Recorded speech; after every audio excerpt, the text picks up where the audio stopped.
கோஷ்டத்தில் இருப்பதையும், சில ஸ்தலங்களில் தட்சிணாமூர்த்தி தனி சந்நிதியாக இருப்பதையும் நாம் தரிசிக்கிறோம். ஆனால் திட்டை என்கிற தலத்தில், வசிஷ்டேஸ்வரர் என்கிற சிவாலயத்தில் ராஜகுருவாக வெள்ளி கவசத்தோடு தனி சந்நிதியில் தெற்கு பார்த்தபடி அருள் புரிந்து கொண்டிருக்கிறார் ராஜகுரு பகவான். அந்த ராஜகுருதான் பார்வதி தேவிக்கு அருளியவர். பார்வதி தேவிக்கு மட்டுமல்ல, பிரம்மா, விஷ்ணு உள்ளிட்ட எத்தனையோ கடவுளருக்கு வரம் தந்த புண்ணிய பூமிதான் திட்டை என்கிற திருத்தலம்.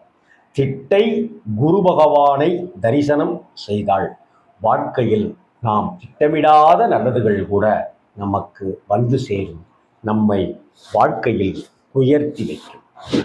பள்ளத்துல போன வாழ்க்கை மீளவே முடியாம தவிக்கிறேன் அப்படின்னு சொல்றவங்க யாரா இருந்தாலும் சரி, கஷ்டப்பட்டு